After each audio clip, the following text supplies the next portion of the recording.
ہمیں معلوم ہے کہ پودے اور درختوں کو بڑھنے کے لیے پانی کی ضرورت ہوتی ہے، تو وہ پانی کیسے حاصل کرتے ہیں؟ اور آپ نے تو بہت اونچے درخت بھی دیکھے ہوں گے۔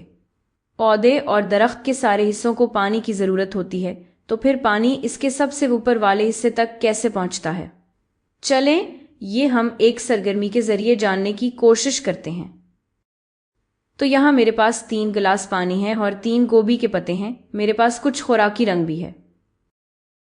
میں درمیان والے گلاس میں سرخ خوراکی رنگ ڈالوں گی اور اسے اچھی طرح ملاؤں گی۔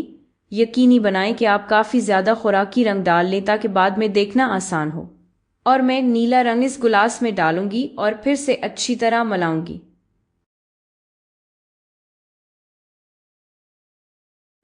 اب میں یہ گوبھی کے پتے اس پانی میں رکھوں گی، تو پہلا پتا یہاں جائے گا۔ یہ پانی بے رنگ ہے۔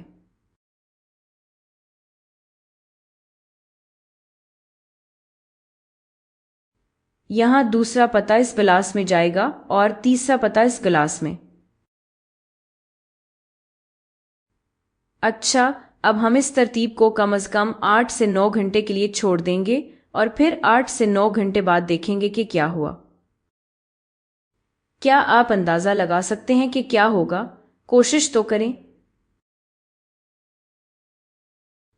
ٹھیک ہے، تو 8 گھنٹے گزر چکے ہیں اور اب ہم کیا دیکھتے ہیں؟ ہم دیکھتے ہیں کہ پتوں کا رنگ بدل گیا ہے نا؟ گوبھی کا پتا جو بے رنگ پانی میں تھا، اس میں کوئی خاص تبدیلی نہیں آئی۔ یہ تھوڑا سا مرجھایا ہوا ہے، لیکن اب جب ہم گوبھی کا پتا جو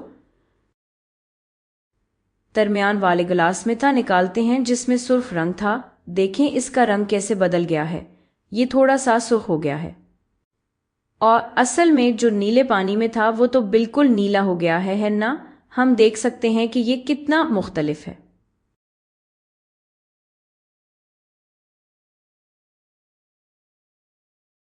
چلیں نیلے پتے کو قریب سے دیکھتے ہیں۔ دیکھیں کہ نیلا پانی کیسے پورے پتے میں پھیل گیا ہے۔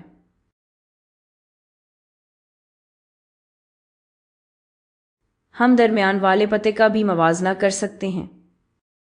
یہ وہ پتا ہے جو سرخ پانی میں رکھا تھا، پانی جس میں سرخ خوراکی رنگ تھا، اور وہ پتا جو عام پانی میں رکھا تھا۔